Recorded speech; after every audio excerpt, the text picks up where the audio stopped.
Baik, terima kasih. Yang pertama ke Pak Sasa dulu ya.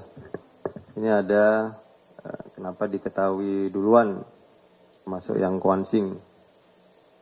Jadi gini, terkait dengan kegiatan penyelidikan tertutup, memang semestinya itu kan tidak diketahui ya. Beda dengan misalkan penyelidikan yang memang terbuka, walaupun belum disampaikan ke publik, tapi karena namanya penyelidikan terbuka, artinya ada pihak-pihak yang diminta yang klarifikasi. Jadi kalau itu bocor ya mungkin bukan karena bocor. Mungkin karena orang-orang yang diminta klarifikasi itu memberikan informasi, baik ke media atau apa. Terkait untuk penyelidikan tertutup, memang semestinya itu tidak diketahui publik. Atau artinya tidak ada pihak-pihak yang dimintai oleh tim penyelidik untuk diklarifikasi. Artinya tim penyelidik langsung turun ke lapangan. Nah, ketika turun ke lapangan itulah ada mungkin indikasi-indikasi diketahui karena memang mungkin orangnya sudah pernah datang ke Langkat atau memang ada informasi-informasi yang diketahui ini orang-orang KPK. Jadi itu masih perlu dilakukan pendalaman-pendalaman lagi oleh tim KPK. Apakah nanti kita juga akan melakukan evaluasi, apakah pada saat mungkin turun ke lapangan itu tidak bersama-sama atau berkerombongan gitu, satu persatu, atau memang kita seperti apa untuk menghindari hal-hal yang mungkin tidak bocor dari dalam, tetapi itu diduga-duga oleh pihak-pihak di luar, sehingga kemudian itu sampai informasi ke pihak-pihak yang memang menjadi target kita. Jadi memang ini masih perlu pendalaman lebih lanjut untuk kenapa pihak-pihak luar itu mengetahui kemudian informasi-informasi bahwa tim akan turun ke Langkat gitu. Jadi ini bukan memang bocor dari luar, tapi memang ini dugaan-dugaan saja bahwa orang itu mungkin pun juga mengira-ngira bahwa ada tim KPK yang turun ke daerah gitu. Sehingga kemudian dilakukan antisipasi-antisipasi, tetapi tadi karena memang ada niat yang memang sudah apa istilahnya sudah terencana dari awal, dan ini kan bukan pemberian yang pertama ya, udah kesekian kalinya, sehingga tetap ada kejahatan itu tidak sempurna. Dari ilmu kejahatan kan selalu ada meninggalkan jejak-jejak, sehingga tim di lapangan tetap berupaya untuk melakukan penyelidikannya. Namanya penyelidikan kan kegiatan serangkaian penyelidik, ada interview, observasi, surveillance, hingga tetap menemukan kemudian peristiwa-peristiwa yang diduga ada tertangkap tangan untuk tindak pidana korupsi. Kira-kira begitu ya, Mas Tasa. Kemudian yang kedua dari Mas Yudi, ada swasta yang tidak dibawa, itu memang karena ada kendala, ini karena kendala daerah, di daerah Mas. Ada saat tim sedang mengamankan satu pihak dari pihak swasta, kemudian melakukan pemeriksaan, kemudian tim juga mengamankan pihak-pihak lain karena waktunya tidak bersamaan, sehingga membutuhkan waktu untuk konsolidasi tim membawa ke Jakarta.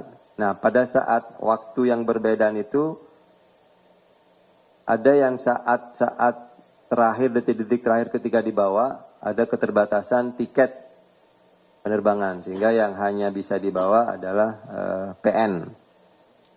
Karena ada keterbatasan nih di daerah untuk tiket ke Jakartanya. Kalau ke Jakarta ke Medan kayaknya tidak ada masalah. Tapi dari daerah ke Jakartanya kayaknya sudah full. Ya, itu sedang dievaluasi juga kemarin dari tim untuk kemudian hal-hal kegiatan-kegiatan yang mungkin akan ada lagi di daerah-daerah seperti ini, itu juga jadi evaluasi nanti seperti apa. Tapi kami pastikan bahwa pelaksanaan kegiatan penahanan dan kegiatan-kegiatan penyidikan berikutnya itu tidak terhalang oleh itu. Karena kita sudah ada teknologi, kita akan lakukan video call untuk penyerahan administrasi penyidikannya, itu tidak ada masalah terkait itu. Kemudian yang kedua dari Mas Yudi untuk BB Platinum ya. Tadi ini memang sempat diamankan oleh tim di lapangan karena memang kegiatan di TKP itu harus diamankan semua. Memang ada beberapa 55 keping tadi ya, 55 keping. Itu tertulisnya platinum. Kan biasanya kalau yang platinum gitu ya. Ini tertulisnya di fisik kepingannya itu platinum. Dengan berat ada variasi, ada yang 32 ons, ada yang 16 ons, jadi variasi ada dari 55 itu. Sehingga kemudian ini juga menjadi barang bukti yang diamankan karena memang ditemukan di TKP. Tetapi nanti kemudian ada klarifikasi terhadap SAF, permintaan keterangan, baik itu mengenai sumbernya, asal-usulnya seperti apa, dan terkait dengan keasliannya juga kita akan minta kepada ahli, mungkin dari Antam, Pegadaian yang memang mempunyai kualifikasi untuk mengetahui barang itu asli atau tidak. Tapi kita dugaan awal bahwa itu ada nilainya. Karena kalau dinilai, kita lihat browsing ya di website yang umum gitu, bahwa itu bernilai kalau per kepingnya itu 900 jutaan ya. Jadi sudah dicek di website. Sehingga kalau dikalikan 55 keping itu sekitar 40-an M.